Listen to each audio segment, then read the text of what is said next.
সাইয়েদনা মারিয়াম আলাইহিস সালাম, যার নামে আল্লাহ তাআলা কোরআনে একটা সূরা দিলেন, উনি পৃথিবীতে এমন একজন মহিয়সী নারী, যেই নারীর গর্ভে, যেই নারীর পেটের ভেতরে স্বামীর স্পর্শ ছাড়া সন্তান দিয়েছে কে?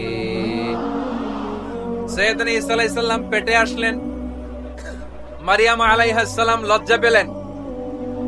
হায় হায়, কেমন করে এলাকাবাসীদের কাছে আমি আমার মুখ দেখাবো? বিয়ে করি নাই, স্বামী নাই, বিয়ে হয় নাই, স্বামী নাই, কিন্তু পেটে সন্তান চলে এসেছে। হায় হায়, এলাকায় কেমনে মুখ দেখাবো?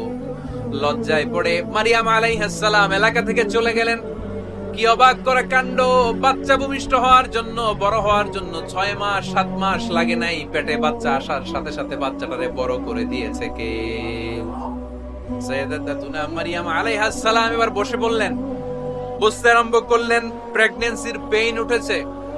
হঠাৎ করে পেট থেকে বাচ্চা ভূমিষ্ঠ হয়ে যাওয়ার পরে উনি কাঁপতে আরম্ভ করলেন। ক্ষুধার চোটে খাবার কিছু নাই, সামনে ঝর্ণা, উপরে একটা খেজুর গাছ। সাইয়েদনা ঈসা আলাইহিস সালামকে কোলে নিয়ে মারিয়াম আলাইহিস সালাম মনে মনে ভাবে, হায় রে, কেউ যদি একটু খেজুর পেড়ে দিত, এই ক্ষুধার মুহূর্তে আমি খেজুর খেয়ে পেটের ক্ষুধা নিবারণ করতাম। রব্বুল আলামিন মারিয়ামকে উদ্দেশ্য করে আয়াত নাজিল করে দিলেন, ওয়া হুজ্জি ইলাইকি বিজিযইন নাখলাতি তুসাকিত আলাইকি রতবান জানিয়া। কোরআন সাক্ষী, হুজ্জি ইলাইকি বিজিযইন নাখলা, এর মানে হচ্ছে মারিয়াম, কেউ পেড়ে দিবে না, একটু কষ্ট করে হাতটা উঁচু করে খেজুরের ডালা ধরে ঝাঁকুনি মারো, টসটসে কাঁচা পাকা খেজুর নিচের দিকে পড়বে, তারপর তুমি তুলে খাবে। সুবহানাল্লাহ পড়েন। আল্লাহ চাইলে অটোমেটিক্যালি কারামাত হিসেবে খেজুরগুলো নিচে ফেলতে পারতেন না? কথাগণ, খেজুরগুলো অটোমেটিক্যালি নিচের দিকে পড়ছে? পড়ে নাই। আল্লাহ শিক্ষা দিয়েছে, যেই পরিস্থিতিতে থাকো না কেন, তোমাকে শ্রম ব্যয় করে, কষ্ট করে তোমার উপার্জন করতে হবে, রিজিকের বন্দোবস্ত করতে হবে। চিল্লায় বলেন ঠিক কিনা? ইসলাম আমাদেরকে এটাই শিখিয়েছে, কাজে লজ্জা নাই। আবার বিশ্বনবী বললেন, ইন খামাতিস সাআ ওয়া ফি ইয়াদি আহাদিকুম ফাসিলাতুন, তোমাদের কারো হাতে যদি একটা চারা বীজ থাকে, সে যদি দেখে কিয়ামত হতে শুরু করেছে, ফাইন ইসতাতাআ আন ইয়াগরিসাহা ক্বাবলা আন তাকুমাস সাআ ফালইয়াগরিসহা, কারো হাতে একটা চারা বীজ নিয়ত করেছে, চারা বীজটা রোপণ করবে, ইন দা মিন টাইম দেখলো কিয়ামত হতে শুরু করেছে, বিশ্বনবী বললেন, যদি তোমার সুযোগ থাকে কিয়ামত হওয়ার আগে চারা বীজটা রোপণ করে দাও। কথা বুঝতে পেরেছেন? আপনার হাতে একটা চারা বীজ, আপনি প্ল্যান করেছেন এই চারা বীজটা রোপণ করবেন, ইন দা মিন টাইম দেখলেন কি হওয়া শুরু হয়েছে? ইযা যুলজিলাতিল আরদু জিলজালাহা, দ্য বিগেস্ট আর্থকোয়েক, ভূমিকম্প শুরু হয়েছে, কিয়ামত হয়ে যাবে। বিশ্বনবী বললেন, কিয়ামত হইতেছে ওদিকে, আর তোমার হাতে যদি চারা বীজ থাকে, দেরি করো না, কিয়ামত তোমার কাছ পর্যন্ত আসার আগে সুযোগ পেলে চারা বীজটা রোপণ করে দাও। ইসলাম শিখিয়েছে শেষ নিঃশ্বাস পর্যন্ত তোমাকে লড়ে যেতে হবে। এই পৃথিবীতে কেউ কাউকে জায়গা করে দেয় না, জায়গা করে নিতে হয়। এই পৃথিবীটা, the life is not a bed of roses, এটা ফুল বিছানো কোনো ফুল সজ্জা নয়, এটা কণ্টকাকীর্ণ। কেউ আপনার স্পেস করে দিবে না, কেউ আপনাকে সুযোগ করে দিবে না, কেউ আপনার জায়গা করে দিবে না, বরং আপনি জায়গা করে নিলে টাইনা নিচে নামাবে। কথা বলেন। এজন্য কখনো অলসতাকে স্থান দেয়া যাবে। রাসূল বাত্তালি, দুক্কানু শয়তান, অলস মস্তিষ্ক শয়তানের আড্ডা। অলস যদি কেউ থাকে, এটারে টেনে বেঁধে কাজে নামাবে, পারা যাবে? আলহামদুলিল্লাহ, লক্ষ্মীপুরে এরকম অলস ছেলে পেলে নাই।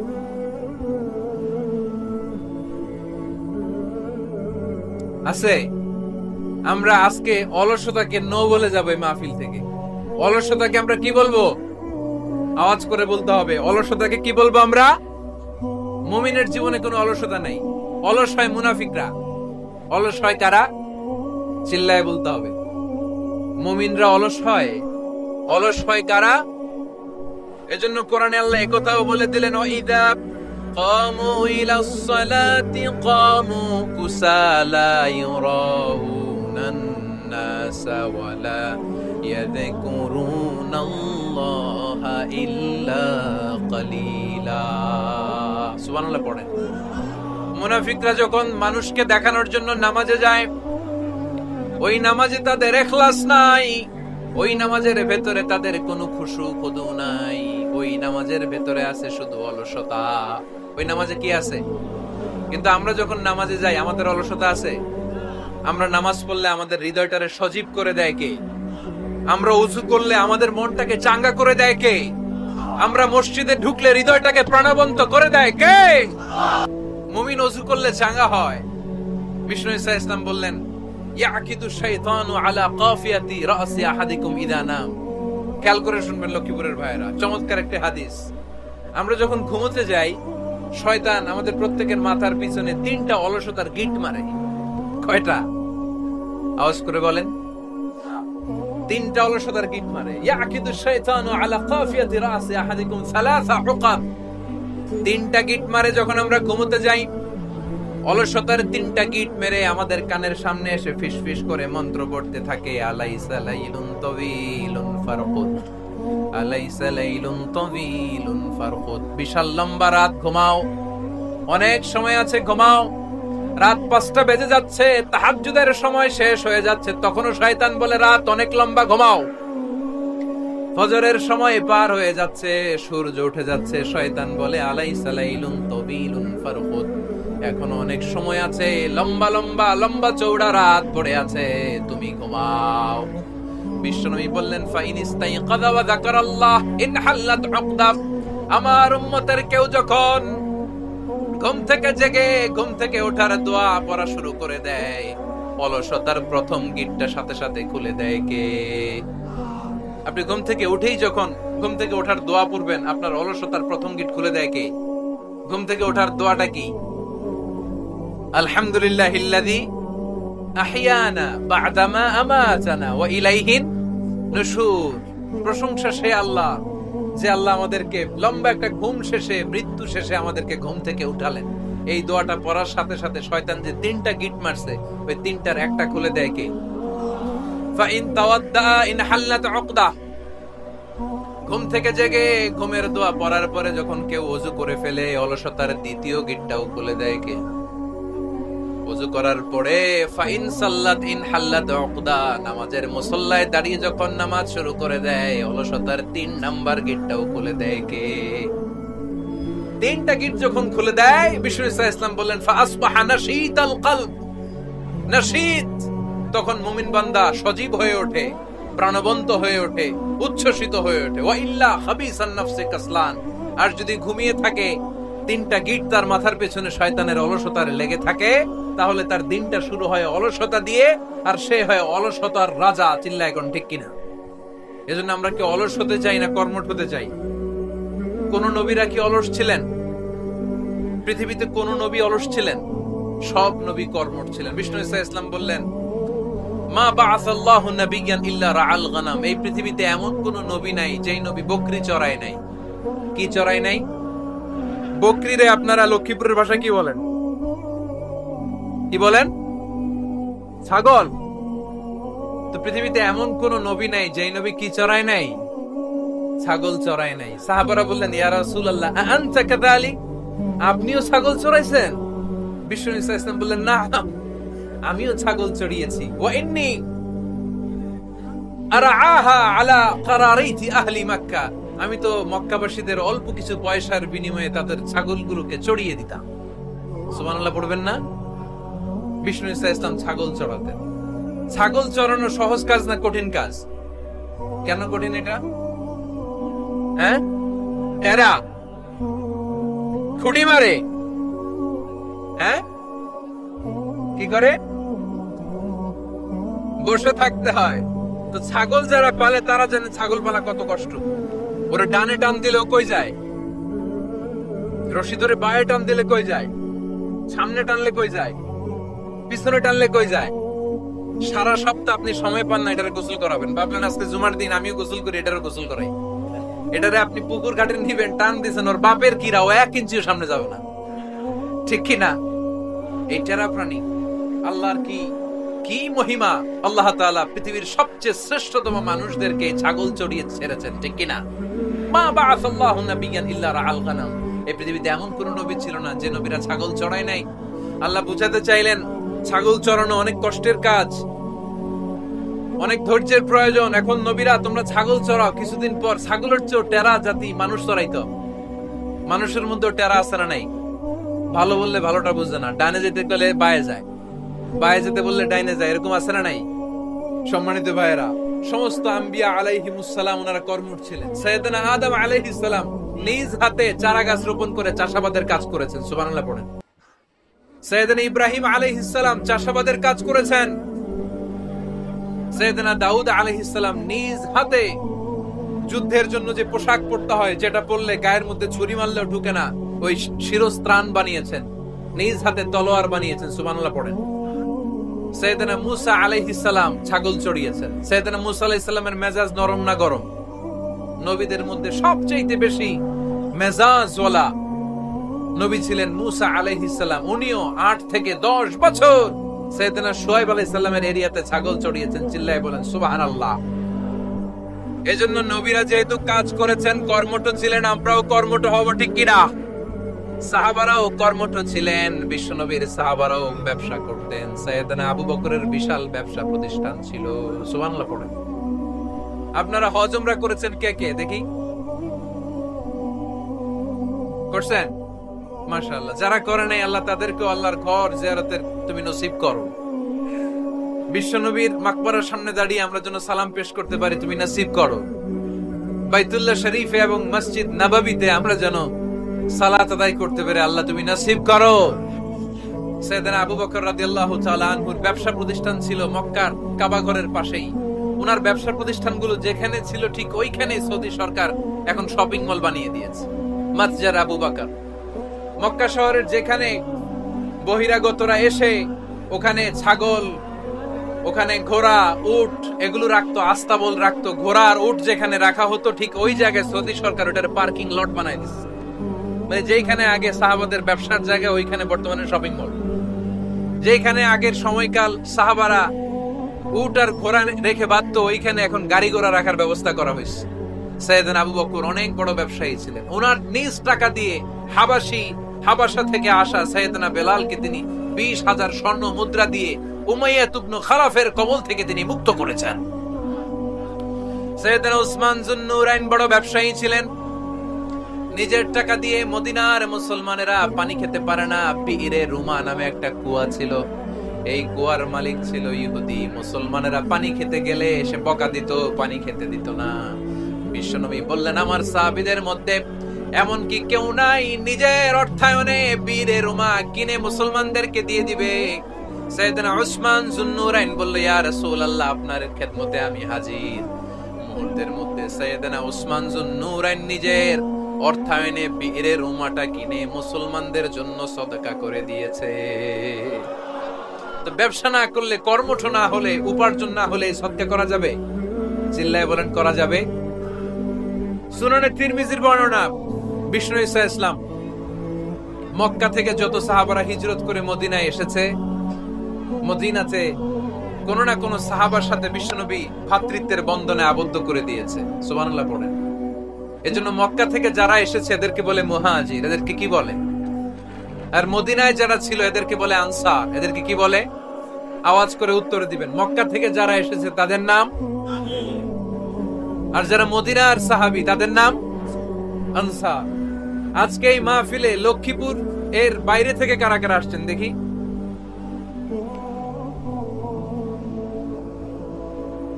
মাশাআল্লাহ, মাশাআল্লাহ, অনেক আসছেন। আল্লাহ ভাইদেরকে তুমি কবুল করো, হাত নামান। এই যে লক্ষ্মীপুরের বাইরে থেকে যে ভাইরা আসছে তারা লক্ষ্মীপুরের মেহমান, ঠিক কিনা? মক্কা থেকে হিজরত করে যে সমস্ত সাহাবারা এসেছিল তারা ছিল মদিনার মেহমান। বিশ্বনবী এক এক মক্কার সাহাবীকে মদিনার এক এক সাহাবীর সাথে ভ্রাতৃত্বের বন্ধনে আবদ্ধ করে দিলেন। আব্দুর রহমান ইবনে আউফ রাদিয়াল্লাহু তাআলা আনহু, ওনার সাথে ভ্রাতৃত্বের বন্ধনে যে সাহাবীকে বিশ্বনবী আবদ্ধ করে দিলেন, ওনার নাম হচ্ছে সাআদ ইবনে রাবিয়া। কি নাম?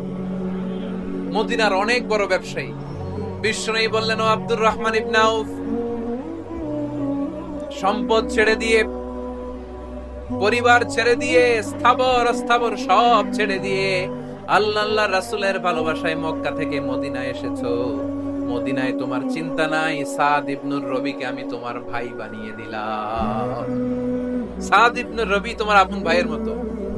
সাদ ইবনে রবি বলল, আব্দুর রহমান, জীবনে তোমারে কোনোদিন দেখি নাই, তোমারে আমি চিনি না, তোমার নাম শুনি নাই, কিন্তু বিশ্বনবী তো তোমার দায়িত্ব আমাকে দিয়েছে। আমার যে বড় ধনী এই মদিনার মধ্যে দ্বিতীয় কেউ নাই। আজ থেকে তুমি আমার ভাই, আজ থেকে তুমি আমার কি। আল্লাহ আমাকে যত সম্পত্তি দান করেছে তার অর্ধেক সম্পত্তি আমি তোমার নামে দিয়ে দিলাম। ও আব্দুর রহমান ইবনে আউফ, শুধু তাই নয়, রব্বুল আলামিন আমাকে দুইজন স্ত্রী দিয়েছে। কয়জন? তুমি দেখো আমার কোন স্ত্রীকে তোমার বেশি ভালো লাগে, যার নাম তুমি বলবে সাথে সাথে আমি তারে তালাক দিয়ে দিব। তার ইদ্দত পালন শেষে তুমি তাকে বিয়ে করে তোমার সাথে দিয়ে যাবা। সুবহানাল্লাহ পড়েন। কারণ বিশ্বনবী তোমার দায়িত্ব আমার কাছে দিয়েছে, তুমি আমার ভাই। আমি মদিনার সবচেয়ে বড় ধনী, আমার অর্ধেক সম্পদ আমি তোমারে দিয়ে দিব। আমার দুই স্ত্রীর এক স্ত্রীকে তোমারে দিয়ে দিব। সাইয়েদনা আব্দুর রহমান ইবনে আউফ এই কথা শুনে অবাক হলেন।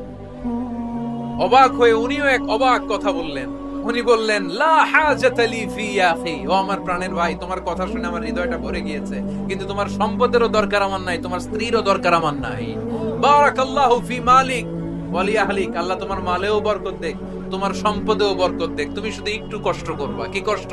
দুল্লানি আলা সুক, show me the way to the market.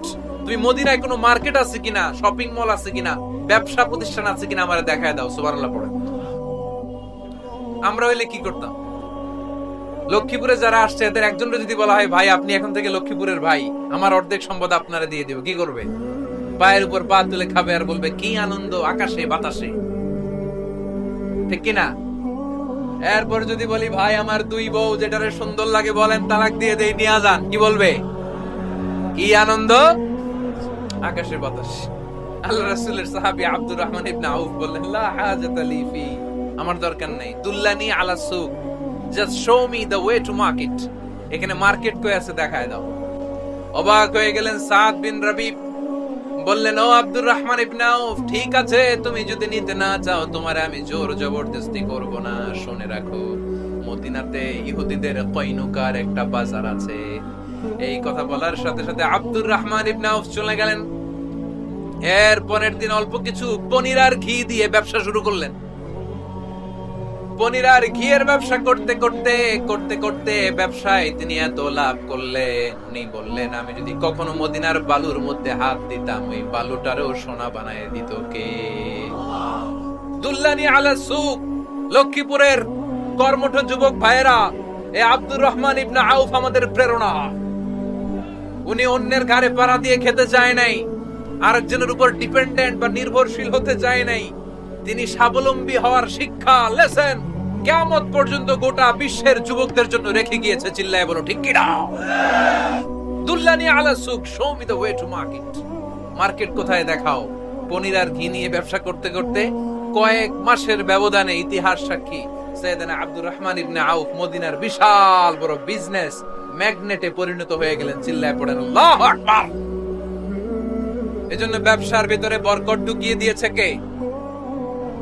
Vishnu বললেন, আত-তাজিরা সাদুকাল আমিন মা'আন নাবিয়্যিন ওয়াস সিদ্দীকিন ওয়াশ শুহাদা'i ওয়াস সালিহিন। আমানতদার ব্যবসায়ী তারা সাধারণ কোনো মানুষ নয়, কিয়ামতের দিন নবীদের সাথে হাসর হয়ে যাবে। আপনারা যারা ব্যবসা করেন, এটা সাধারণ বিষয় নয়। বিষ্ণু ইসলাম নিজেও ব্যবসায়ী ছিলেন। ওনার জীবনের প্রথমে তিনি খাদিজা রাদিয়াল্লাহু তাআলা আনহার ব্যবসার স্টাফ হয়ে কাজ শুরু করেছেন, এরপর নিজে ব্যবসা শুরু করেছেন। এরপরে খাদিজাতুল কুবরা রাদিয়াল্লাহু তাআলা আনহা সব সম্পত্তি বিয়ের পরে বিশ্বনবীর পায়ের সামনে ঢেলে দিয়েছেন।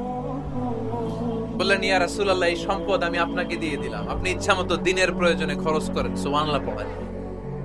এজন্য বিষ্ণু ইসলাম আমাদের জন্য উপমা, আব্দুর রহমান ইবনে আউফ আমাদের জন্য উপমা।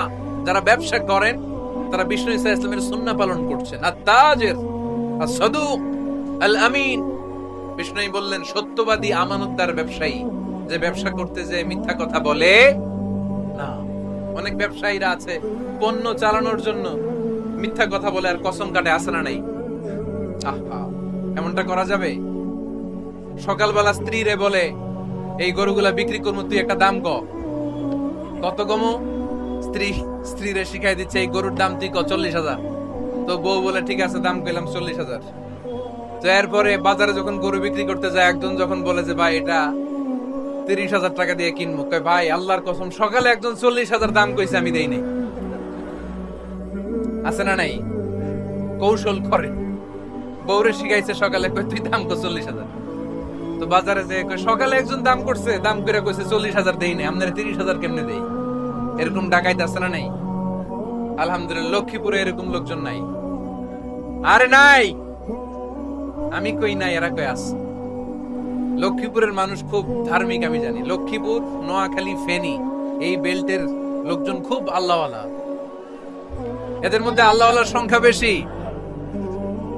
এখানে আলেম ওলামা বেশি, এখানে মসজিদ মাদ্রাসা বেশি।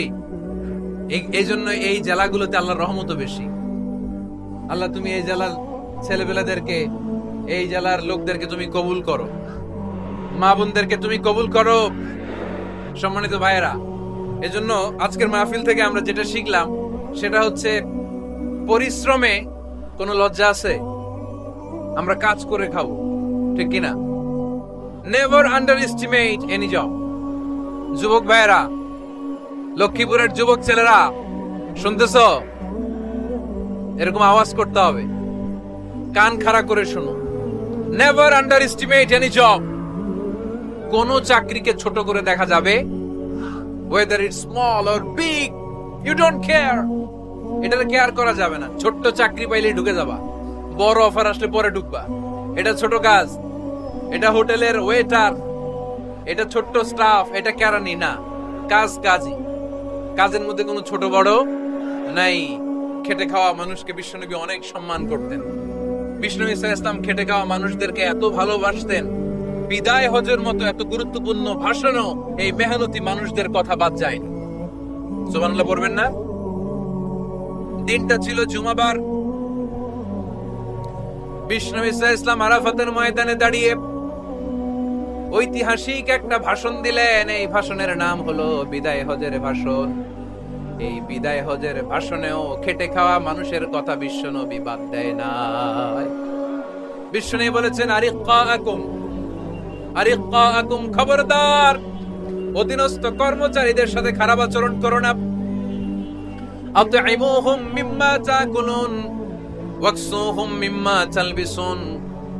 খবরদার মনে রেখো, তোমরা যা খাবে তোমাদের অধীনস্থ কর্মচারীদেরও তা খাওয়াবে, তোমরা যা পড়বে তাদেরও তা পড়াবে। বিশ্বনবী শেষ নিঃশ্বাস ত্যাগ করে যাওয়ার আগে যেই কয়েকটা কথা বলেছিলেন তার মধ্যে মেহনতি মানুষদের জন্য কথা আছে নাড়াই। বিষ্ণু ইসা ইসলাম যখন শেষ নিঃশ্বাস ত্যাগ করবেন, তিনি বলেছিলেন, আসসালাত আসসালাত, উম্মতেরা নামাজ নামাজ, নামাজ ছেড়ে দিও না, নামাজ তরক করো না, নামাজ কাজা করো না। আর বলেছিলেন, অমা মালাকাত আইমানুকুম, অধীনস্থ কর্মচারীদের সাথে খবরদার খারাপ আচরণ করো না। যারা কর্মচারীদের সাথে খারাপ আচরণ করে, যারা মানুষের কাছ থেকে শ্রম নিয়ে কাজ করিয়ে টাকা দেয় না, কিয়ামতের দিন তাদের বিরুদ্ধে মামলা দায়ের করবে কে? কে করবে? হাদিসে কুদসি সাক্ষী বিষ্ণু ইসা ইসলাম বলেন, আল্লাহ তাআলা ফরমান, আনা খাসমুহুম সালাসাতুন আনা খাসমুহুম ইয়াউমাল কিয়ামা। তিন শ্রেণীর ব্যক্তির বিরুদ্ধে আল্লাহ বলেন, আমি নিজেই কিয়ামতের দিন মামলা দায়ের করব। I will be against them in the day of judgment. Three categories of people, I will be against them in the day of judgment. তিন শ্রেণীর লোক কিয়ামতের দিন তারা ছাড় পাবে না। আল্লাহ বলেন, আমি নিজেই তাদের বিরুদ্ধে মামলা দায়ের করব। এর মধ্যে এক শ্রেণীর লোক হচ্ছে রাজুলুন ইস্তাআজারা জিরান ফাস্তাউফা মিনহু ওয়া লাম ইয়াতি আজরা। একজন শ্রমিক ভাড়া করে তার কাছ থেকে কাজ নিয়েছে, কিন্তু তার পারিশ্রমিক আদায় করে নাই। এরকম আছে না নাই? দাপট দেখায়, দাপট দেখায় ইউনিভার্সিটির ক্যান্টিন গুলোতে। ইউনিভার্সিটির ক্যান্টিনে যে খায় মাগার বিল দেয় না, এরকম ডাকাইতে আছে না নাই? চায়ের দোকানে চা খেয়ে পরে দিমো, বিল দেয় না, আছে না নাই?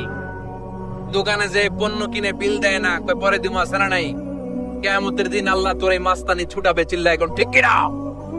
আনা খাসমুহুম, আমি নিজেই তাদের বিরুদ্ধে মামলা দায়ের করব। কথাটা কার?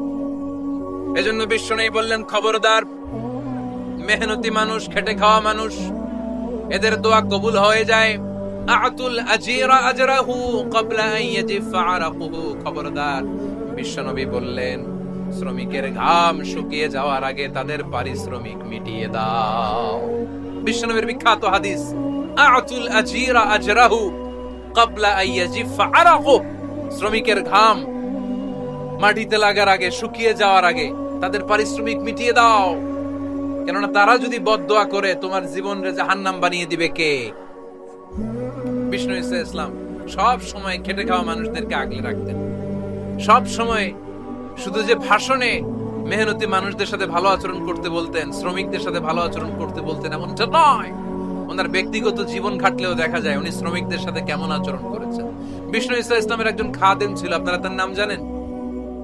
কি নাম? সবাই বলেন আনাস। আওয়াজ করে বলেন বিশ্বনবীর খাদেমের নাম। নামটা কেমন লাগে? ভালো লাগে? ছেলে হইলে রাখবেন তো? রাখবেন? অনেকে আমার জিজ্ঞেস করে যে আমার একটা ছেলের নাম বলে দেন। এই এলাকার যদি কারো সম্ভাব্য আগন্তুক 2-1 মাস পরেই ছেলে পৃথিবীতে আসবে, এর নাম রাখবেন আনাস। নাম কি রাখবেন? খাদিমু রাসূলিল্লাহ, আল্লাহ রাসূল সাল্লাল্লাহু আলাইহি ওয়াসাল্লামের খাদেম। এই খাদেমের কাছ থেকে একটু শুনেন ওনার মালিক কেমন ছিল। শুনবেন নাকি কষ্ট হচ্ছে? সম্মানিত ভাইরা খেয়াল রাখবেন, কোন পীর সাহেবের ব্যাপারে যদি আপনি রিপোর্ট চান, পীর সাহেবের বউয়ের কাছ থেকে শুনবেন। কথা কয় না, বোঝে নাই বোধ হয়। একজন পীর সাহেব হুজুর উনি কেমন, রিপোর্ট নেবেন কার কাছ থেকে? কার কাছ থেকে? বউয়ের কাছ থেকে। একজন বড় সাহেব, বড় নেতা, তার ব্যাপারে যদি রিপোর্ট পেতে চান, আমি কয়েকটা জায়গা বলে দিই, এই জায়গাগুলো থেকে রিপোর্ট নেবেন। 1 নাম্বার তার ড্রাইভার, 1 নাম্বার। 2 নাম্বার তার বাড়ির দারোয়ান, 2 নাম্বার। 3 নাম্বার তার খাদেম, 3 নাম্বার। 4 নাম্বার তার ঘরের কাজের মেয়ে, 4 নাম্বার। এদের কাছ থেকে আসল রিপোর্ট পাওয়া যায়, ঠিক কিনা? এবার বিশ্বনবীর ব্যাপারে বিশ্বনবীর খাদেম কি বলে শুনবেন? বুঝে নাই বোধ হয়। বিশ্বনবীর ব্যাপারে বিশ্বনবীর খাদেম কি কমেন্টস করছে শুনতে চান? খাদেমের নাম আরো জোরে বলতে হবে। আনাস রাদিয়াল্লাহু তাআলা, আনাস রাদিয়াল্লাহু তাআলা আনহু বলেন, বিশ্বনবী যখন মক্কা থেকে মদিনায় হিজরত করে আসলেন, মদিনার অলিতে গলিতে আনন্দের বন্যা বয়ে গেল। তলা আল বাদরু আলাইনা বলে সবাই বিশ্বনবীকে বরণ করে নিল, সবাই বিশ্বনবীর সাথে দেখা করতে আসলো। সবাই যখন আনসারী নারী পুরুষরা দেখা করতে যায়, আমার আম্মাও বলল, আনাস মক্কা থেকে বিশ্বনবী এসেছে, চলো তোমারে নিয়ে দেখা করতে যাই। আনাসের মা আনাস রাদিয়াল্লাহু তাআলা আনহু তখন খুব ছোট্ট, তিনি যে দেখে মানুষের ভিড়ে আনাসকে নিয়ে সামনে যাওয়া যায় না। আর তিনি দেখলেন মদিনার অলিতে গলিতে মানুষের ভিড়, আনসারী, আবাল বৃদ্ধ বনিতা, নারী পুরুষ সবাই বিশ্বনবীর সাথে দেখা করছে। আর যারাই দেখা করছে হাতে কোনো না কোনো হাদিয়া নিয়ে বিশ্বনবীর সাথে দেখা করতেছে। সুবহানাল্লাহ কইবেন না? আনসারী যত সাহাবারা বিশ্বনবীর সাথে দেখা করতে এসেছে কি নিয়ে আসছে? কথা কয় না। তাহাদাও তাহাব্বু, হাদিয়া দাও, একে অপরকে হাদিয়া দাও। তোমাদের মধ্যে ভালোবাসার বন্ধনকে বাড়িয়ে দিবে কে? আনাসের মা বললেন, আমি মানুষ ধাক্কাতে ধাক্কাতে বিশ্বনবীর সামনে পর্যন্ত গেলাম, যে দেখি সবাই বিশ্বনবীর হাদিয়া দেয়। আমি বিশ্বনবীর সামনে যে কাঁদো কাঁদো স্বরে বললাম, ইয়া রাসূলুল্লাহ, ইয়া হাবিবাল্লাহ, লাম ইউবকি রাজুলুন ওয়ালা ইমরাআতুন মিনাল আনসার ইল্লা ক্বাদ আতহাফাকা বিতুহফা। ও নবী, আমি দেখতে পেয়েছি আনসারী এমন কোন নারী নাই, এমন কোন পুরুষ নাই যে আপনাকে আপনার হাতে কোন না কোন হাদিয়া দেয় নাই। ওয়া ইন্নী লা আকদিরু আলা যালিকা মা উকহিফুকা বি। কিন্তু ইয়া রাসূলুল্লাহ, ইয়া হাবিবাল্লাহ, আমার কাছে তো কোনো টাকা নাই, আমার কাছে কোনো পয়সা নাই, আমার ঘরে এমন কোনো জিনিস নাই যে জিনিসটা আমি আপনারে হাদিয়া দেব, ইল্লা ইবনি হাদা, আমার এই নার ছেড়া ধন কলিজার টুকরা সন্তান আনাস ছাড়া। ও আখিরি জামানার পয়গম্বর, আমি আমার কলিজার টুকরা আনাসকে আপনারে হাদিয়া দিয়ে দিলাম। ইয়া রাসূলুল্লাহ, মদিনার আনসারী এমন কোন নারী পুরুষ কেউ তো বাকি নাই যে আপনাকে হাদিয়া দেয় নাই, সবাই তো হাদিয়া দিল, কিন্তু আমি তো হাদিয়া দেওয়ার মতো আমার কাছে কিছু নাই। আপনারা কি হাদিস থেকে নেয়া এই গল্পটা বুঝতে পেরেছেন? কথাটা শুনতেছিলেন? আনাস রাদিয়াল্লাহু তাআলা আনহুর মা বললেন, ইয়া রাসূলুল্লাহ, আনসারী এমন কোন নারী নাই, এমন কোন পুরুষ নাই যে আপনারে হাদিয়া দেয় নাই, কিন্তু আমার তো হাদিয়া দেওয়ার মতো কিছু নাই আমার এই কলিজার টুকরা আনাস ছাড়া। কি আর আমি করব? আমার কলিজার টুকরা আনাসকে আমি আপনার দরবারে হাদিয়া দিয়ে দিলাম। ইয়া রাসূলুল্লাহ, আমার ছেলেটারই আপনারে হাদিয়া দিলাম। খুদ হাদা ইয়াখদুমু কামা বাদালাক, আপনার যেই কাজ লাগবে, যেই খেদমতের প্রয়োজন, আপনার এই খেদমত করবে। ও নবী, আমি জানি আনাস আপনার বেশি খেদমত করতে পারবে না। আনাস আপনার মেসওয়াক এনে দিবে, অজুর পানি এনে দিবে, জুব্বা লাগলে জুব্বাটা এনে দিবে, ছোটখাটো কাজ করে আপনারে সাহায্য করবে। আমার কলিজার টুকরা সন্তানকে চিরকালের জন্য আমি আপনারে হাদিয়া দিয়ে দিলাম। আনাস রাদিয়াল্লাহু তাআলা আনহু বর্ণনা করছেন, আমি দাঁড়িয়ে দাঁড়িয়ে শুনছি আমার আম্মা বলছে আমি নাকি বিশ্বনবীর জন্য হাদিয়া। সুবহানাল্লাহ পড়েন। এবার খেদমত শুরু করলো সাইয়েদনা আনাস। ছোট্ট মানুষ কি আর করবে? কতটুকু খেদমত আর করতে পারবে? বিশ্বনবীর মেসওয়াকটা এনে দেয়। সুবহানাল্লাহ পড়েন। বিশ্বনবীর আতরের শিশিটা এনে দেয়, বিশ্বনবীর জাইতুনের তেলের বোতলটা আগিয়ে দেয়, বিশ্বনবীর জামাটা প্রয়োজনে বিশ্বনবীর হাতে এনে দেয়। সাইয়েদনা আনাস বলেন, আমি 1 বছর নয়, 2 বছর নয়, 5 বছর নয়, 7 বছর নয়, 10 বছর বিশ্বনবীর খেদমত করেছি। ফামা দারাবানি, 10 বছরে একদিনও তিনি আমারে মারে নাই। সুবহানাল্লাহ। একদিন আমার গায়ে হাত তোলে নাই। হাত তোলা তো দূরের কথা, ওয়ালা সাব্বানি, কোনদিন গালি দেয় নাই। ওয়ালা আবাসা আলা ওয়াজহি, কখনো বিরক্তি সুরে ভ্রু কুঁচকে আমার দিকে বিশ্বনবী কোনদিন তাকায় নাই। সুবহানাল্লাহ বলেন। কোনদিন আমার গায়ে হাত তোলে নাই। আরে হাত তোলা তো দূরের কথা, আমাকে ধমকি পর্যন্ত দেয় নাই। ধমকি দেয়া তো দূরের কথা, আমরা অনেক সময় বিরক্ত হয়ে ভ্রু কুঁচকাই না। এরকম বিরক্তি হইলে আমরা কারো প্রতি বিরক্ত হলে কি হয়? কপাল ভ্রু কুঁচকে ওঠে, ঠিক কিনা? সাইয়েদনা আনাস বললেন, কোনদিন মারে নাই। খাদেম বলতেছে, খাদেম, বড় সাহেবের রিপোর্ট কার থেকে নিতে হয়? হয় খাদেম, নয় দারোয়ান, নয় ঘরের কাজের মেয়ে, তা না হলে ড্রাইভার। বিশ্বনবীর খাদেম বিশ্বনবীর ব্যাপারে কি কমেন্ট করছে? মা সাব্বানি ওয়ালা দারাবানি ওয়ালা আবাসা ফি ওয়াজহি। এই 10 বছরের খেদমতের জিন্দেগিতে কোনোদিন বিশ্বনবী আমারে মারে নাই, গায়ে হাত তোলে নাই। আরে হাত তোলা তো দূরের কথা, একটা ধমকও দেয় নাই। আরে ধমক দেয়া তো দূরের কথা, বিরক্তির সুরে ভ্রু কুঁচকে আমার দিকে কখনো তিনি তাকায় নাই। চিল্লায় বলো সুবহানাল্লাহ। আর আজকে মাইক পেলে মানবাধিকারের কর্মী কি সুন্দর কথা বলে, উইমেন রাইটস এর কথা বলে, শিশু শ্রম নিয়ে কথা বলে, আর বাড়িতে কাজের মেয়ের গায়ের মধ্যে গরম খুন্তি পিঠের মধ্যে লাগিয়ে পিঠ ঝলসিয়ে দেয়। এরকম আছে না নাই? পত্রপত্রিকায় প্রায় দেখা যায় যে কাজের মেয়েদেরকে কি অত্যাচার করে। খুন্তি গরম করে করে চামড়ার মধ্যে লাগিয়ে স্কিন ঝলসে ফেলেছে, গ্রিলের মধ্যে বেঁধে রেখেছে, সময় মতো খাবার দেয় নাই, পিটিয়ে মাথার চুল কামিয়ে মাথা নেড়া করে দিয়েছে। এরকম আছে না নাই? এরা মানবাধিকারের ঠিকাদার, এরা মানবাধিকারের কথা বলে। আর বিশ্বনবী সাল্লাল্লাহু আলাইহি ওয়াসাল্লামের খাদেম বিশ্বনবীর ব্যাপারে বলেছে, কোনদিন মাইর তো দূরের কথা, হাত তোলা তো দূরের কথা, আরে ধমক দেয়া তো দূরের কথা, বিরক্তির চেহারা নিয়েও কোনদিন বিশ্বনবী আমার দিকে তাকায় নাই। চিল্লায় পড়েন সুবহানাল্লাহ। বিশ্বনবী একবার সাইয়েদনা আনাস রাদিয়াল্লাহু তাআলা আনহুকে একটা ছোট্ট জিনিস আনতে পাঠালেন। সাইয়েদনা আনাস রাদিয়াল্লাহু তাআলা আনহু জিনিসটা আনতে যে মদিনার অলিতে গলিতে বাচ্চাদের খেলা দেখে জিনিস আনতে ভুলে খেলায় দাঁড়িয়ে গেলেন। ছোট মানুষ, ছোট্ট একটা বাচ্চা যদি আমার সাথে নেই, সে কি আমার প্রয়োজন বুঝবে? আমার সেন্টিমেন্ট যেরকম বাচ্চা কি ওটা টের পাবে? ছোট্ট আনাসকে বললেন, আমার জুব্বা নিয়ে আসো। বিষ্ণু ইসলাম শাম দেশের জুব্বা পড়তেন, বলতেন জুব্বা নিয়ে এসো। জুব্বা আনতে যখন বেরোলেন আনাস রাদিয়াল্লাহু তাআলা আনহু, দেখলেন মদিনার অলিতে গলিতে বাচ্চারা কুতকুত খেলে। কি খেলে?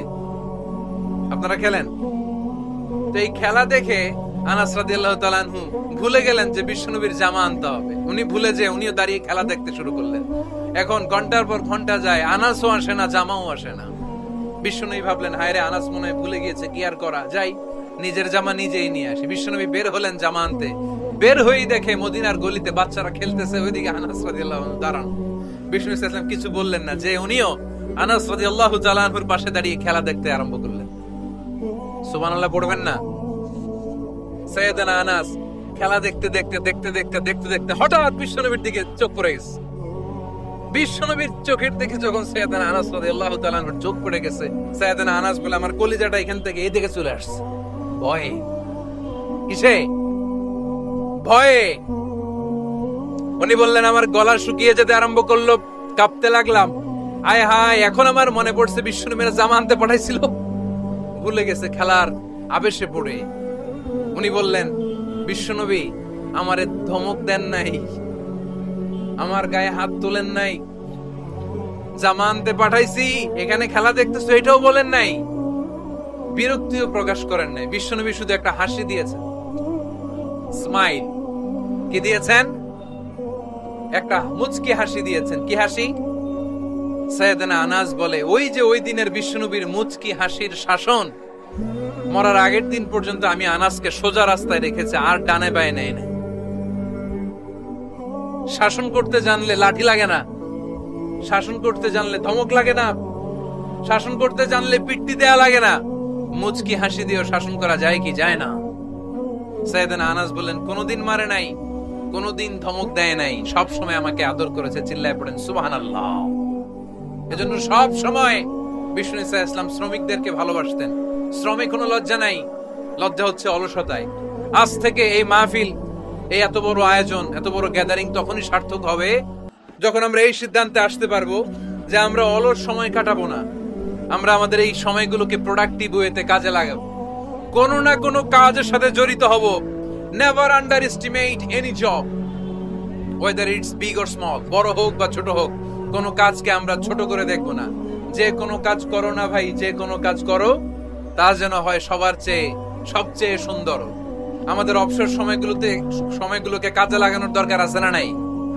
আমরা নিজেদেরকে কর্মঠ করে, কর্মজীবী হিসেবে, শ্রমজীবী হিসেবে নিজেদেরকে প্রতিষ্ঠিত করতে চাই। রাজি আছো মুসলমান? লক্ষ্মীপুরের যুবক ছেলেরা আওয়াজ করে বলো, পারা যাবে? লজ্জা কিসে? লজ্জা কিসে? অনেকে টাঙ্কি মারে, এদিক সেদিক ঘুরে, আর বলে আমার আব্বা চেয়ারম্যান। আরে তোর আব্বা চেয়ারম্যান, তুই কি? আমার আব্বা MP, member of the parliament. আরে তোর বাবা এমপি, এটা তো তার গৌরব, তোর কি আছে সেটা বল। এজন্য নিজের পায়ে দাঁড়াবো। অলসতার সাথে আমাদের কোন সম্পর্ক। আজকের এই মাহফিল থেকে আমরা অলসতা, অকর্মণ্যতাকে নো বলে দিলাম। অলসতাকে আমরা কি বললাম? আরো জোরে বলতে হবে, অলসতাকে কি বলবো? আর সব সময় কর্মঠ থাকবো, এনার্জেটিক থাকবো, নিজের পায়ে দাঁড়াবো, আইডিয়া জেনারেট করব, এন্টারপ্রেনার হওয়ার চেষ্টা করব, নতুন নতুন উদ্যোক্তা হওয়ার মাধ্যমে আমরা আমাদের নিজেদের ভাগ্য পরিবর্তনের চেষ্টা করব। কারণ আল্লাহ বলেছেন, ইন্নাল্লাহা লা ইউগাইয়িরু মা বিকাওমিন হাত্তা ইউগাইয়িরু মা বিআনফুসিহিম। আল্লাহ তাআলা ততক্ষণ পর্যন্ত কোন জাতির ভাগ্যের চাকার পরিবর্তন করে না যতক্ষণ পর্যন্ত ওই জাতি নিজে নিজের ভাগ্যের চাকার পরিবর্তন করতে না চায়। চিল্লা এখন ঠিক কি না? লাকাদ খালাকনাল ইনসানা ফি কাবাদ। আমি মানব জাতিকে কষ্ট সহিষ্ণু আর কর্ম সহিষ্ণু করে তৈরি করেছি। স্রষ্টা আমাদেরকে সৃষ্টি করে এক সংগ্রামে ঠেলে দিয়েছে। এখানে সংগ্রাম না করলে বেঁচে থাকা যায়? আমাদের সংগ্রামটা শুরু হয়েছে যখন আমরা মায়ের পেট থেকে বেরিয়েছি, ঠিক কিনা? একটা বাবার স্পার্মের মধ্যে 2 কোটি যদি শুক্রাণু না থেকে সেখান থেকে সন্তান হয় না। তার মানে এই 2 কোটি শুক্রাণুর মধ্য থেকে আপনি একজন সফল মানুষ, যিনি বাকি 2 কোটির মধ্য থেকে সব শুক্রাণুগুলোকে হারিয়ে আপনি সফল হতে পেরেছেন। সেখান থেকে দুনিয়ার বুকে আপনি যখন এসেছেন, আপনাকে সংগ্রাম করে আসতে হয়েছে। যারা সিজারের মাধ্যমে পৃথিবীতে আসে তাদের এই সংগ্রামটা থাকে না, কিন্তু যারা নরমাল প্রসেসে পৃথিবীতে আসে তাদের প্রচন্ড সংগ্রাম করে, প্রচন্ড চাপা খেয়ে পৃথিবীতে আসতে হয়, ঠিক কিনা?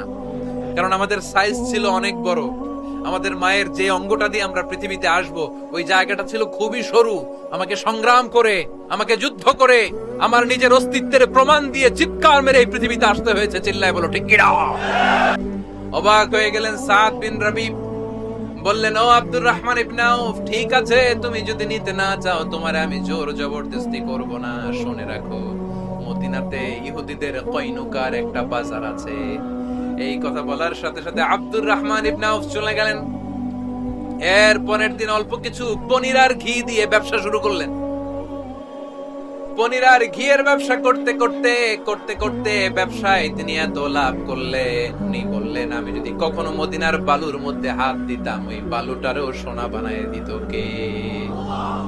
দুল্লানি আলা সুক।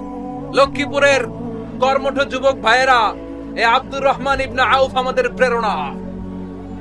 উনি অন্যের ঘাড়ে পাড়া দিয়ে খেতে চায় নাই, আরেকজনের উপর ডিপেন্ডেন্ট বা নির্ভরশীল হতে চায় নাই। তিনি স্বাবলম্বী হওয়ার শিক্ষা, লেসন কিয়ামত পর্যন্ত গোটা বিশ্বের যুবকদের জন্য রেখে গিয়েছে। চিল্লায় বলো ঠিক কি না? দুল্লানি আলা সুক, show me the way to market. Market কোথায় দেখাও। পনির আর ঘি নিয়ে ব্যবসা করতে করতে কয়েক মাসের ব্যবধানে ইতিহাস সাক্ষী সাইয়েদনা আব্দুর রহমান ইবনে আউফ মদিনার বিশাল বড় বিজনেস ম্যাগনেটে পরিণত হয়ে গেলেন। চিল্লায় পড়েন আল্লাহু আকবার। এজন্য ব্যবসার ভিতরে বরকত ঢুকিয়ে দিয়েছে কে? বিষ্ণুই বললেন আত-তাজিরা সাদুকাল আমিন মা'আন নাবিয়্যিন ওয়াস সিদ্দীকিন ওয়াস শুহাদা'i ওয়াস সালিহিন। আমানতদার ব্যবসায়ী তারা সাধারণ কোনো মানুষ নয়, কিয়ামতের দিন নবীদের সাথে হাসর হয়ে যাবে। আপনারা যারা ব্যবসা করেন, এটা সাধারণ বিষয় নয়। বিষ্ণু ইসলাম নিজেও ব্যবসায়ী ছিলেন। ওনার জীবনের প্রথমে তিনি খাদিজা রাদিয়াল্লাহু তাআলা আনহার ব্যবসার স্টাফ হয়ে কাজ শুরু করেছেন, এরপর নিজে ব্যবসা শুরু করেছেন। এরপরে খাদিজাতুল কুবরা রাদিয়াল্লাহু তাআলা আনহা সব সম্পত্তি বিয়ের পরে বিশ্বনবীর পায়ের সামনে ঢেলে দিয়েছেন। বললেন, ইয়া রাসূলুল্লাহ, এই সম্পদ আমি আপনাকে দিয়ে দিলাম, আপনি ইচ্ছামতো দিনের প্রয়োজনে খরচ করেন। সুবহানাল্লাহ পড়েন। এজন্য বিষ্ণু ইসলাম আমাদের জন্য উপমা, আব্দুর রহমান ইবনে আউফ আমাদের জন্য উপমা। যারা ব্যবসা করেন তারা বিষ্ণু ইসলামের সুন্নাহ পালন করছেন। আত-তাজির আস-সাদুক আল আমিন। বিষ্ণুই বললেন, সত্যবাদী আমানতদার ব্যবসায়ী যে ব্যবসা করতে যে মিথ্যা কথা বলে না। অনেক ব্যবসায়ীরা আছে পণ্য চালানোর জন্য মিথ্যা কথা বলে আর কসম কাটে, আছে না নাই? আহা, এমনটা করা যাবে? সকালবেলা স্ত্রীরে বলে, এই গরুগুলা বিক্রি করবো, তুই একটা দাম কত কমো? স্ত্রীরে শিখাই দিচ্ছে, এই গরুর দাম তুই 40,000। তো বউ বলে, ঠিক আছে, দাম কইলাম 40,000। তো এরপরে বাজারে যখন গরু বিক্রি করতে যায়, একজন যখন বলে যে ভাই এটা 30,000 টাকা দিয়ে কিনবো, কয় ভাই আল্লাহর কসম সকালে একজন 40,000 দাম কইছে, আমি দেই নাই। আছে না নাই? কৌশল করে। বউরে শিখাইছে সকালে, কয় তুই দাম কর 40,000। তো বাজারে যে সকালে একজন দাম করছে, দাম করে কইছে 40,000 দেই নাই, আপনার 30,000 কেমনে দেই? এরকম ডাকাইত আছে না নাই? আলহামদুলিল্লাহ লক্ষ্মীপুরে এরকম লোকজন নাই।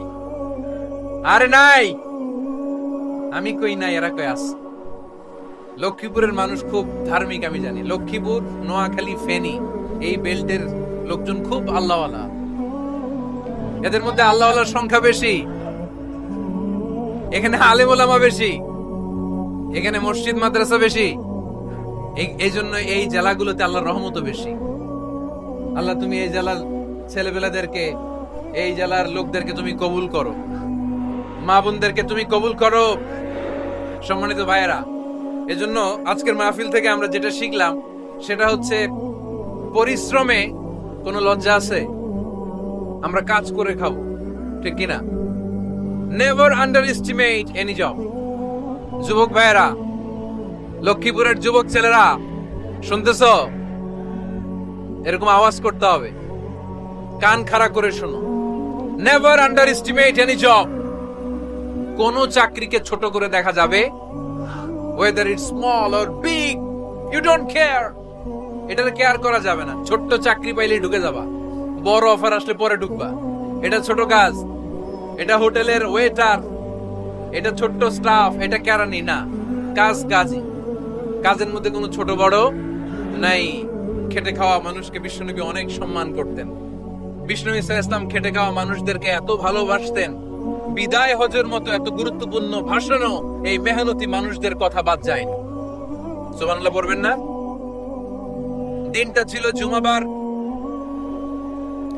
বিষ্ণু ইসলাম আরাফাতের ময়দানে দাঁড়িয়ে ঐতিহাসিক একটা ভাষণ দিলেন। এই ভাষণের নাম হলো বিদায় হজের ভাষণ। এই বিদায় হজের ভাষণেও খেটে খাওয়া মানুষের কথা বিশ্বনবী বাদ দেয় নাই। বিশ্বনবী বলেছেন, আরিক্কাকুম, খবরদার, অধীনস্থ কর্মচারীদের সাথে খারাপ আচরণ করো না। আতঈমুহুম মিম্মা তাকুলুন ওয়াকসুহুম মিম্মা তালবিসুন। খবরদার, মনে রেখো, তোমরা যা খাবে তোমাদের অধীনস্থ কর্মচারীদেরও তা খাওয়াবে, তোমরা যা পড়বে তাদেরও তা পড়াবে। বিশ্বনবী শেষ নিঃশ্বাস ত্যাগ করে যাওয়ার আগে যেই কয়েকটা কথা বলেছিলেন তার মধ্যে মেহনতি মানুষদের জন্য কথা আছে নাড়াই।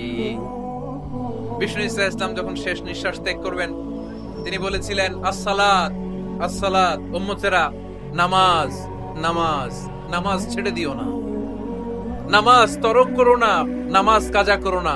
আর বলেছিলেন অমা মালাকাত আইমানুকুম, অধীনস্থ কর্মচারীদের সাথে খবরদার খারাপ আচরণ করো না। যারা কর্মচারীদের সাথে খারাপ আচরণ করে, যারা মানুষের কাছ থেকে শ্রম নিয়ে কাজ করিয়ে টাকা দেয় না, কিয়ামতের দিন তাদের বিরুদ্ধে মামলা দায়ের করবে কে? কে করবে? হাদিসে কুদসি সাক্ষী বিষ্ণু ইসলাম বলেন, আল্লাহ তাআলা ফরমান আনা খাসমুহুম সালাসাতুন আনা খাসমুহুম ইয়াউমাল কিয়ামা। তিন শ্রেণীর ব্যক্তির বিরুদ্ধে আল্লাহ বলেন আমি নিজেই কিয়ামতের দিন মামলা দায়ের করব। I will be against them in the day of judgment. Three categories of people I will be against them in the day of judgment. তিন শ্রেণীর লোক কিয়ামতের দিন তারা ছাড় পাবে না। আল্লাহ বলেন আমি নিজেই তাদের বিরুদ্ধে মামলা দায়ের করব। এর মধ্যে এক শ্রেণীর লোক হচ্ছে রাজুলুন ইস্তাআজারা জিরান ফাস্তাউফা মিনহু ওয়া লাম ইউতি আজরা। একজন শ্রমিক ভাড়া করে তার কাছ থেকে কাজ নিয়েছে কিন্তু তার পারিশ্রমিক আদায় করে নাই। এরকম আছে না নাই? দাপট দেখায় ইউনিভার্সিটির ক্যান্টিন গুলোতে, ইউনিভার্সিটির ক্যান্টিনে যে খায় মাগার বিল দেয় না, এরকম টাকায় আছে না নাই? চায়ের দোকানে চা খায় পরে দিমো বিল দেয় না, আছে না নাই? দোকানে যে পণ্য কিনে বিল দেয় না, পরে দিমো, আছে না নাই? কিয়ামতের দিন আল্লাহ তোর এই মাস্তানি ছুটাবে, চিল্লা এখন ঠিক কিনা? আনা খাসমুহুম, আমি নিজেই তাদের বিরুদ্ধে মামলা দায়ের করব। কথাটা কার?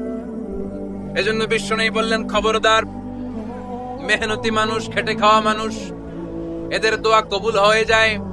আতুল আজিরা আজরাহু ক্বাবলা আন ইয়াজিফা আরাকুহু। খবরদার, বিশ্বনবী বললেন শ্রমিকের ঘাম শুকিয়ে যাওয়ার আগে তাদের পারিশ্রমিক মিটিয়ে দাও। বিশ্বনবীর বিখ্যাত হাদিস আতুল আজিরা আজরাহু ক্বাবলা আন ইয়াজিফা আরাকুহু। শ্রমিকের ঘাম মাটিতে লাগার আগে, শুকিয়ে যাওয়ার আগে তাদের পারিশ্রমিক মিটিয়ে দাও। কেননা তারা যদি বদদোয়া করে তোমার জীবনকে জাহান্নাম বানিয়ে দিবে কে? বিষ্ণু ইসলাম সব সময় খেটে খাওয়া মানুষদেরকে আগলে রাখতেন। সব সময় শুধু যে ভাষণে মেহনতি মানুষদের সাথে ভালো আচরণ করতে বলতেন, শ্রমিকদের সাথে ভালো আচরণ করতে বলতেন এমনটা নয়, ওনার ব্যক্তিগত জীবন ঘাটলেও দেখা যায় উনি শ্রমিকদের সাথে কেমন আচরণ করেছেন। বিষ্ণু ইসলামের একজন খাদেম ছিল, আপনারা তার নাম জানেন? কি নাম? সবাই বলেন আনাস। আওয়াজ করে বলেন বিশ্বনবীর খাদেমের নাম। নামটা কেমন লাগে? ভালো লাগে? ছেলে হইলে রাখবেন তো? রাখবেন? অনেকে আমারে জিজ্ঞেস করে যে আমার একটা ছেলের নাম বলে দেন। এই এলাকার যদি কারো সম্ভাব্য আগন্তুক 2-1 মাস পরেই ছেলে পৃথিবীতে আসবে, এর নাম রাখবেন আনাস। নাম কি রাখবেন? খাদিমু রাসূলিল্লাহ, আল্লাহ রাসূল সাল্লাল্লাহু আলাইহি ওয়াসাল্লামের খাদেম। এই খাদেমের কাছ থেকে একটু শুনেন ওনার মালিক কেমন ছিল। শুনবেন নাকি কষ্ট হচ্ছে? সম্মানিত ভাইয়েরা খেয়াল রাখবেন, কোন পীর সাহেবের ব্যাপারে যদি আপনি রিপোর্ট চান, পীর সাহেবের বউয়ের কাছ থেকে শুনবেন। কথা কয় না, বোঝে নাই বোধ হয়। একজন পীর সাহেব হুজুর উনি কেমন, রিপোর্ট নেবেন কার কাছ থেকে? কার কাছ থেকে? বউয়ের কাছ থেকে। একজন বড় সাহেব, বড় নেতা, তার ব্যাপারে যদি রিপোর্ট পেতে চান, আমি কয়েকটা জায়গা বলে দিই, এই জায়গাগুলো থেকে রিপোর্ট নেবেন। 1 নাম্বার তার ড্রাইভার, 1 নাম্বার। 2 নাম্বার তার বাড়ির দারোয়ান, 2 নাম্বার। 3 নাম্বার তার খাদেম, 3 নাম্বার। 4 নাম্বার তার ঘরের কাজের মেয়ে, 4 নাম্বার। এদের কাছ থেকে আসল রিপোর্ট পাওয়া যায়, ঠিক কিনা? এবার বিশ্বনবীর ব্যাপারে বিশ্বনবীর খাদেম কি বলে শুনবেন? বুঝে নাই বোধহয়। বিশ্বনবীর ব্যাপারে বিশ্বনবীর খাদেম কি কমেন্টস করছে শুনতে চান? খাদেমের নাম আরো জোরে বলতে হবে। আনাস রাদিয়াল্লাহু তাআলা, আনাস রাদিয়াল্লাহু তাআলা আনহু বলেন বিশ্বনবী যখন মক্কা থেকে মদিনায় হিজরত করে আসলেন, মদিনার অলিতে গলিতে আনন্দের বন্যা বয়ে গেল। তলা আল বাদরু আলাইনা বলে সবাই বিশ্বনবীকে বরণ করে নিল। সবাই বিশ্বনবীর সাথে দেখা করতে আসলো। সবাই যখন আনসারী নারী পুরুষরা দেখা করতে যায়, আমার আম্মাও বলল, আনাস, মক্কা থেকে বিশ্বনবী এসেছে, চলো তোমারে নিয়ে দেখা করতে যাই। আনাসের মা, আনাস রাদিয়াল্লাহু তাআলা আনহু তখন খুব ছোট্ট। তিনি যে দেখে মানুষের ভিড়ে আনাসকে নিয়ে সামনে যাওয়া যায় না। আর তিনি দেখলেন মদিনার অলিতে গলিতে মানুষের ভিড়, আনসারী, আবাল বৃদ্ধ বনিতা, নারী পুরুষ সবাই বিশ্বনবীর সাথে দেখা করছে। আর যারাই দেখা করছে হাতে কোনো না কোনো হাদিয়া নিয়ে বিশ্বনবীর সাথে দেখা করতেছে। সুবহানাল্লাহ কইবেন না? আনসারী যত সাহাবারা বিশ্বনবীর সাথে দেখা করতে এসেছে, কি নিয়ে আসছে? কথা কয় না? তাহাদাও তাহাব্বু, হাদিয়া দাও, একে অপরকে হাদিয়া দাও। তোমাদের মধ্যে ভালোবাসার বন্ধনকে বাড়িয়ে দিবে কে? আনাসের মা বললেন, আমি মানুষ ধাক্কাতে ধাক্কাতে বিশ্বনবীর সামনে পর্যন্ত গেলাম, যে দেখি সবাই বিশ্বনবীর হাদিয়া দেয়। আমি বিশ্বনবীর সামনে যে কাঁদো কাঁদো সরে বললাম, ইয়া রাসূলুল্লাহ, ইয়া হাবিবাল্লাহ, লাম ইউবকি রাজুলুন ওয়ালা ইমরাআতুন মিনাল আমসার ইল্লা ক্বাদ আতহাফাকা বিতুহফা। ও নবী, আমি দেখতে পেয়েছি আনসারী এমন কোন নারী নাই, এমন কোন পুরুষ নাই যে আপনাকে আপনার হাতে কোনো না কোনো হাদিয়া দেয় নাই। ওয়া ইন্নী লা আকদিরু আলা যালিকা মা উতহিফুকা বি। কিন্তু ইয়া রাসূলুল্লাহ, ইয়া হাবিবাল্লাহ, আমার কাছে তো কোনো টাকা নাই, আমার কাছে কোনো পয়সা নাই, আমার ঘরে এমন কোন জিনিস নাই যে জিনিসটা আমি আপনারে হাদিয়া দেব, ইল্লা ইবনি হাদা, আমার এই নাড়ছেড়া ধন কলিজার টুকরা সন্তান আনাস ছাড়া। ও আখিরি জামানার পয়গম্বর, আমি আমার কলিজার টুকরা আনাসকে আপনারে হাদিয়া দিয়ে দিলাম। ইয়া রাসূলুল্লাহ, মদিনার আনসারী এমন কোন নারী পুরুষ কেউ তো বাকি নাই যে আপনাকে হাদিয়া দেয় নাই, সবাই তো হাদিয়া দেয়, কিন্তু আমি তো হাদিয়া দেওয়ার মতো আমার কাছে কিছু নাই। আপনারা কি হাদিস থেকে নেয়া এই গল্পটা বুঝতে পেরেছেন? কথাটা শুনতেছিলেন?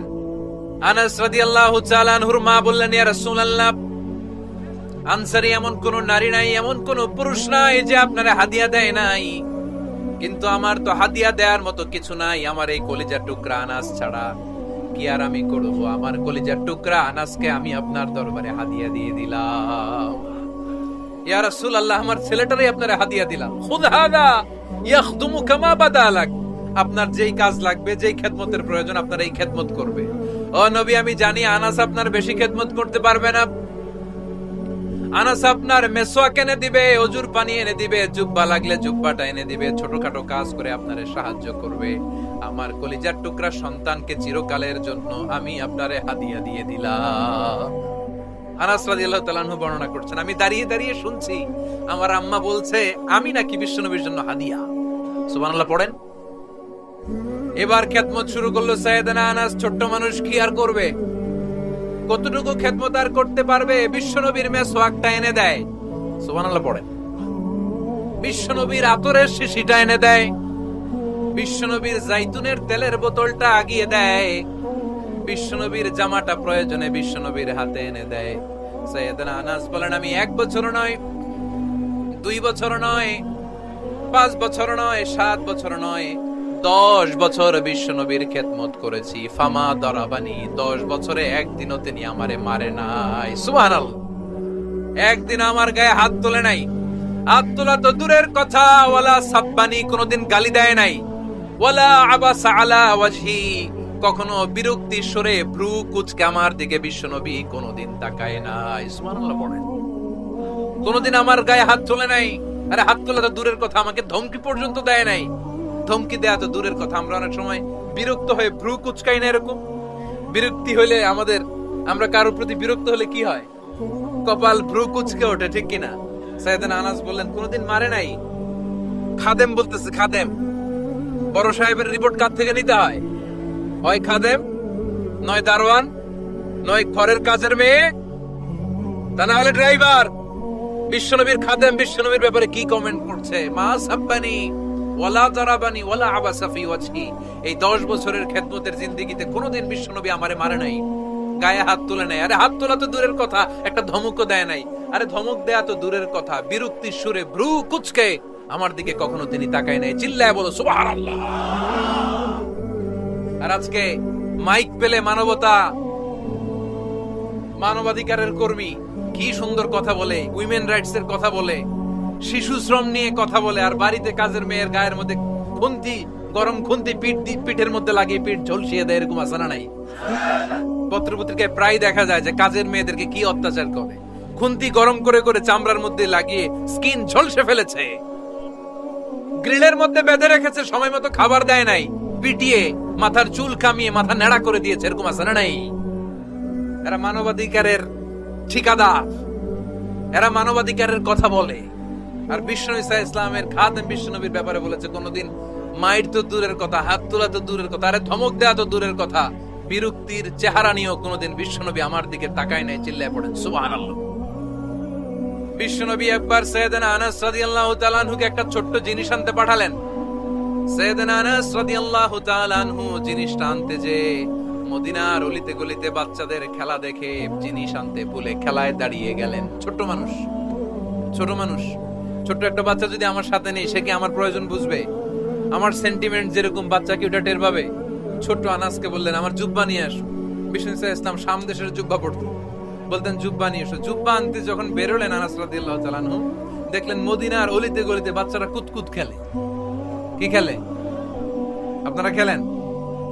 তো এই খেলা দেখে আনাস রাদিয়াল্লাহু তাআলা আনহু ভুলে গেলেন যে বিশ্বনবীর জামা আনতে হবে। উনি ভুলে যে উনিও দাঁড়িয়ে খেলা দেখতে শুরু করলেন। এখন ঘন্টার পর ঘন্টা যায়, আনাসও আসে না, জামাও আসে না। বিশ্বনবী ভাবলেন, হায় রে, আনাস মনে হয় ভুলে গিয়েছে, কি আর করা যাই, নিজের জামা নিজেই নিয়ে আসি। বিশ্বনবী বের হলেন জামা আনতে। বের হয়েই দেখে মদিনার গলিতে বাচ্চারা খেলতেছে, ওইদিকে আনাস রাদিয়াল্লাহু আনহু দাঁড়ান। বিষ্ণু ইসলাম কিছু বললেন না, যে উনিও আনাস রাদিয়াল্লাহু তাআলা আনহুর পাশে দাঁড়িয়ে খেলা দেখতে আরম্ভ করলেন। সুবহানাল্লাহ পড়বেন না? সাইয়েদনা আনাস খেলা দেখতে হঠাৎ বিশ্বনবীর দিকে চোখ পড়ে গেছে। বিশ্বনবীর চোখের দিকে যখন সাইয়েদনা আনাস রাদিয়াল্লাহু তাআলা আনহুর চোখ পড়ে গেছে, সাইয়েদনা আনাস বলে, আমার কলিজাটা এখান থেকে এই দিকে চলে আসছে। ভয়ে। কিসে? ভয়ে। উনি বললেন, আমার গলা শুকিয়ে যেতে আরম্ভ করলো, কাঁপতে লাগলাম। হায় হায়, এখন আমার মনে পড়ছে বিশ্বনবীর জামা আনতে পাঠাইছিল, ভুলে গেছে খেলার আবেশে পড়ে। উনি বললেন, বিশ্বনবী আমারে ধমক দেন নাই, আমার গায়ে হাত তোলেন নাই, জামা আনতে পাঠাইছি, এখানে খেলা দেখতেছো এটাও বলেন নাই, বিরক্তিও প্রকাশ করেন নাই। বিশ্বনবী শুধু একটা হাসি দিয়েছেন, স্মাইল। কি দিয়েছেন? একটা মুচকি হাসি দিয়েছেন। কি হাসি? সাইয়েদনা আনাস বলে, ওই যে ওই দিনের বিশ্বনবীর মুচকি হাসির শাসন মরার আগের দিন পর্যন্ত আমি আনাসকে সোজা রাস্তায় রেখেছি, আর ডানে বায়ে নেই নাই। শাসন করতে জানলে লাঠি লাগে না, শাসন করতে জানলে ধমক লাগে না, শাসন করতে জানলে পিট্টি দেয়া লাগে না। মুচকি হাসি দিয়েও শাসন করা যায় কি যায় না? সাইয়েদনা আনাস বলেন, কোনোদিন মারে নাই, কোনোদিন ধমক দেয় নাই, সব সময় আমাকে আদর করেছে। চিল্লায় পড়েন সুবহানাল্লাহ। এজন্য সব সময় বিষ্ণু ইসলাম শ্রমিকদেরকে ভালোবাসতেন। শ্রমে কোনো লজ্জা নাই, লজ্জা হচ্ছে অলসতায়। আজ থেকে এই মাহফিল, এই এত বড় আয়োজন, এত বড় গ্যাদারিং তখনই সার্থক হবে যখন আমরা এই সিদ্ধান্তে আসতে পারবো যে আমরা অলস সময় কাটাবো না, আমরা আমাদের এই সময়গুলোকে প্রোডাক্টিভ ওয়েতে কাজে লাগাবো, কোনো না কোনো কাজের সাথে জড়িত হব। Never under estimate any job, whether it's big or small, বড় হোক বা ছোট হোক, কোনো কাজকে আমরা ছোট করে দেখবো না। যে কোনো কাজ করো না ভাই, যে কোনো কাজ করো, তা যেন হয় সবার চেয়ে সবচেয়ে সুন্দর। আমাদের অবসর সময়গুলোকে কাজে লাগানোর দরকার আছে না নাই? আমরা নিজেদেরকে কর্মঠ করে, কর্মজীবী হিসেবে, শ্রমজীবী হিসেবে নিজেদেরকে প্রতিষ্ঠিত করতে চাই। রাজি আছো মুসলমান? লক্ষ্মীপুরের যুবক ছেলেরা আওয়াজ করে বলো, পারা যাবে? লজ্জা কিসে? লজ্জা কিসে? অনেকে টাঙ্কি মারে, এদিক সেদিক ঘুরে, আর বলে আমার আব্বা চেয়ারম্যান। আরে তোর আব্বা চেয়ারম্যান, তুই কি? আমার আব্বা MP, member of the parliament. আরে তোর বাবা এমপি, এটা তো তার গৌরব, তোর কি আছে সেটা বল। এজন্য নিজের পায়ে দাঁড়াবো। অলসতার সাথে আমাদের কোনো সম্পর্ক। আজকের এই মাহফিল থেকে আমরা অলসতা, অকর্মণ্যতাকে নো বলে দিলাম। অলসতাকে আমরা কি বললাম? আরো জোরে বলতে হবে, অলসতাকে কি বলবো? আর সব সময় কর্মঠ থাকবো, এনার্জেটিক থাকবো, নিজের পায়ে দাঁড়াবো, আইডিয়া জেনারেট করব, এন্টারপ্রেনার হওয়ার চেষ্টা করব, নতুন নতুন উদ্যোক্তা হওয়ার মাধ্যমে আমরা আমাদের নিজেদের ভাগ্য পরিবর্তনের চেষ্টা করব, কারণ আল্লাহ বলেছেন ইন্নাল্লাহা লা ইউগাইয়িরু মা বিকাউমিন হাত্তা ইউগাইয়িরু মা বিআনফুসিহিম। আল্লাহ তাআলা ততক্ষণ পর্যন্ত কোন জাতির ভাগ্যের চাকার পরিবর্তন করে না যতক্ষণ পর্যন্ত ওই জাতি নিজে নিজের ভাগ্যের চাকার পরিবর্তন করতে না চায়। চিল্লা এখন ঠিক কি না? লাকাদ খালাকনাল ইনসানা ফি কাবাদ, আমি মানব জাতিকে কষ্ট সহিষ্ণু আর কর্ম সহিষ্ণু করে তৈরি করেছি। স্রষ্টা আমাদেরকে সৃষ্টি করে এক সংগ্রামে ঠেলে দিয়েছে। এখানে সংগ্রাম না করলে বেঁচে থাকা যায়? আমাদের সংগ্রামটা শুরু হয়েছে যখন আমরা মায়ের পেট থেকে বেরিয়েছি, ঠিক কিনা? একটা বাবার স্পার্মের মধ্যে 2 কোটি যদি শুক্রাণু না থেকে সেখান থেকে সন্তান হয় না। তার মানে এই 2 কোটি শুক্রাণুর মধ্য থেকে আপনি একজন সফল মানুষ, যিনি বাকি 2 কোটির মধ্য থেকে সব শুক্রাণুগুলোকে হারিয়ে আপনি সফল হতে পেরেছেন। সেখান থেকে দুনিয়ার বুকে আপনি যখন এসেছেন, আপনাকে সংগ্রাম করে আসতে হয়েছে। যারা সিজারের মাধ্যমে পৃথিবীতে আসে তাদের এই সংগ্রামটা থাকে না, কিন্তু যারা নরমাল প্রসেসে পৃথিবীতে আসে তাদের প্রচন্ড সংগ্রাম করে প্রচন্ড চাপা খেয়ে পৃথিবীতে আসতে হয়, ঠিক কিনা? কারণ আমাদের সাইজ ছিল অনেক বড়। আমাদের মায়ের যে অঙ্গটা দিয়ে আমরা পৃথিবীতে আসব ওই জায়গাটা ছিল খুবই সরু। আমাকে সংগ্রাম করে, আমাকে যুদ্ধ করে, আমার নিজের অস্তিত্বের প্রমাণ দিয়ে চিৎকার মেরে এই পৃথিবীতে আসতে হয়েছে। চিল্লায় বলো ঠিক কিনা?